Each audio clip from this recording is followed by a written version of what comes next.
साथियों नमस्कार, बहुत स्वागत है आपका डी.एंड.के एकेडमी में। मैं हूं भगवत दांगी, फाउंडर डी.एंड.के एकेडमी। बात करेंगे हम भारतीय इतिहास की, और भारतीय इतिहास का ये इतिहास जानने का स्रोत पार्ट 3 है, जिसमें बात कर रहे हैं भारतीय इतिहास जानने के साहित्यिक साधनों के बारे में। देखिए, साहित्यिक साधनों की बात करें तो साहित्यिक साधनों का ये दूसरा भाग है।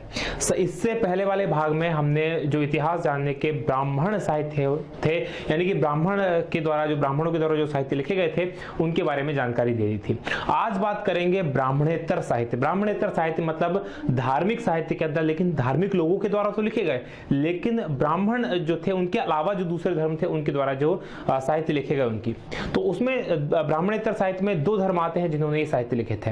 पहला है जैन धर्म और दूसरा है बौद्ध धर्म। तो बात करेंगे जैन धर्म और बौद्ध धर्म के बारे में।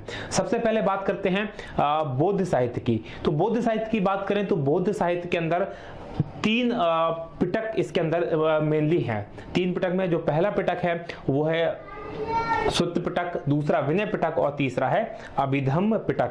तो बात करते हैं सुत्त पिटक की। तो सुत्त पिटक जो है वो महात्मा बुद्ध के जो धार्मिक विचार थे, यानी भगवान बुद्ध, गौतम बुद्ध जो थे उनके जो धार्मिक विचार थे उनका और उनके जो उद्देश्य थे उनका सार संग्रह उसके अंदर है कि उनके जो विचार थे वो क्या चाहते थे, और इन सब चीजों को लिखा गया है सुत्त पिटक में। वही सुत्त पिटक जो है उसको बौद्ध धर्म का एनसाइक्लोपीडिया कहा जाता है। एनसाइक्लोपीडिया किसी भी चीज का वो होता है जो उसके बारे में पूरी जानकारी देता है, किसी संबंधित विषय के बारे में पूरी जानकारी जो देता है वो कहलाता है एनसाइक्लोपीडिया। तो जो सुत्त पिटक है वो बौद्ध धर्म का एनसाइक्लोपीडिया है। वही बात करें विनय पिटक की, तो जो विनय पिटक था वो मठ में रहने वाले बौद्ध भिक्षु और भिक्षुणियां जो थी उनके नियम अनुशासन के किस तरह से वो मठ में रहेंगे, उनके क्या नियम होंगे, क्या अनुशासनों का उन्हें पालन करना पड़ेगा, इस बारे में जानकारी देता है विनय पिटक। वहीं अभिधम्म पिटक की बात करें तो अभिधम्म पिटक जो है वो बौद्ध दर्शन और बौद्ध का जो मत है उसकी दार्शनिक व्याख्या करता है कि बौद्ध धर्म की फिलॉसफी क्या है, वो किन चीजों में विश्वास करते हैं, किन चीजों में विश्वास नहीं करते हैं, इन सब चीजों के बारे में जानकारी देता है अभिधम्म पिटक। जो अभिधम्म पिटक है उसका जो संकलन किया गया था वो बौद्ध धर्म की जो तीसरी संगीति हुई थी, तीसरी संगीति राजा अशोक के काल में हुई थी, और उसके जो अध्यक्ष थे मोगलित्सपुत्र जो थे वो उसके अध्यक्ष थे। तो राजा अशोक या सम्राट अशोक के काल में वो आयोजित की गई थी और उसी के समय वो संपन्न हुई थी। बौद्ध साहित्य के दूसरी और ग्रंथों की त्रिपिटक के अलावा हम बात करें तो उसके बाद सबसे पहले आता है जातक। जातक कथाएं या जातक ग्रंथ वो ग्रंथ हैं जिनमें भगवान बुद्ध के जीवन से संबंधित और उनके पूर्व जन्मों से संबंधित कहानियां उसमें दी गई है कि पूर्व जन्म में भगवान बुद्ध क्या थे, उनकी कहानियों का संकलन इसमें किया गया है। उसके बाद बात आती है दीपवंश की। दीपवंश बौद्ध धर्म का एक बहुत ही इंपॉर्टेंट ग्रंथ है जिसकी रचना जो थी वो 4वीं शताब्दी में इसकी रचना हुई थी। दीपवंश में सिंहल द्वीप मतलब श्रीलंका, श्रीलंका का जो प्राचीन नाम है वो है सिंहली द्वीप या सिंहल द्वीप, और वहां की जो भाषा है वो है सिंहली भाषा। तो सिंहल द्वीप या सिंहली द्वीप जो है उसके इतिहास पर पहली बार चर्चा की गई है, जिसमें बताया गया है सिंहल द्वीप के इतिहास के बारे में।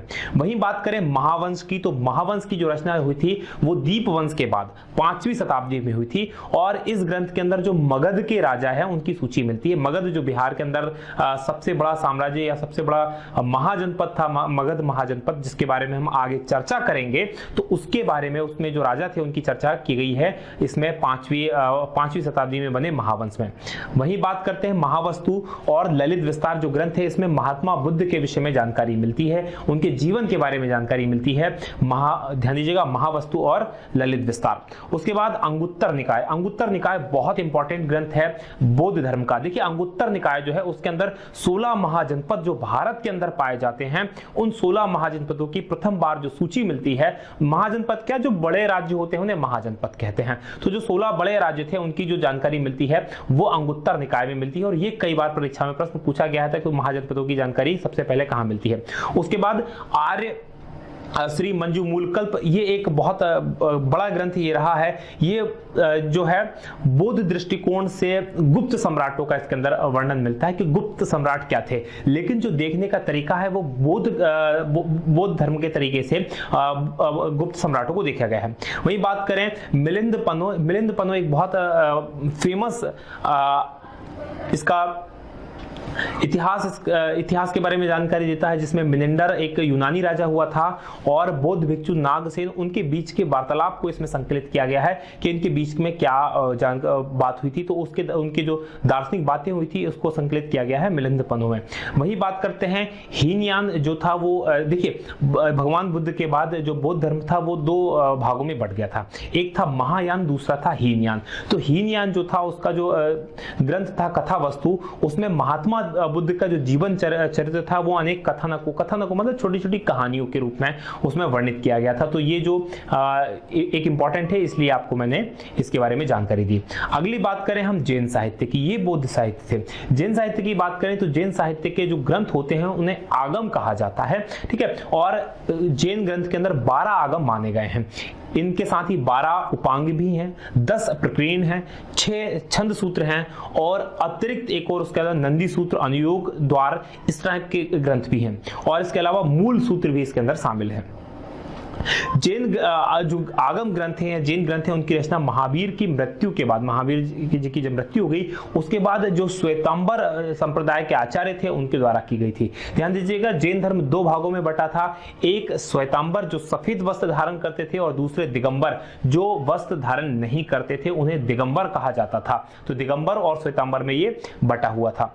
अब ये धार्मिक साहित्य हुए। अब बात करेंगे धार्मिकेतर साहित्य की। धार्मिकेतर साहित्य मतलब जो धर्म से अलग जो साहित्य लिखे गए उन्हें हम सामाजिक साहित्य कह सकते हैं, राजनीतिक साहित्य कह सकते हैं, लेकिन उनके विषय में धार्मिक जानकारी नहीं मिलती। धार्मिक जानकारी देने वाले ये बौद्ध साहित्य और जैन साहित्य थे। धार्मिक साहित्य में जो सबसे इंपॉर्टेंट और सबसे पहली जिस पुस्तक का नाम आता है वो अर्थशास्त्र।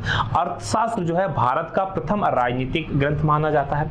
अर्थशास्त्र की जो रचना की थी वो आचार्य चाणक्य या विष्णुगुप्त या कौटिल्य, ये 3 नामों से उन्हें जाना जाता था, इनके द्वारा की गई थी। और इसमें हमें जानकारी मिलती है मौर्य, जो चंद्रगुप्त मौर्य, अशोक और इनके जो मौर्यकालीन इतिहास है, उसकी जो राज व्यवस्था, उसकी जो अर्थव्यवस्था, इसके बारे में बहुत इंपॉर्टेंट जानकारी हमें मिलती है। ध्यान दीजिएगा, इसका नाम अर्थशास्त्र है लेकिन ये संबंधित है राजनीति से, खासकर मगध साम्राज्य से ये संबंधित है।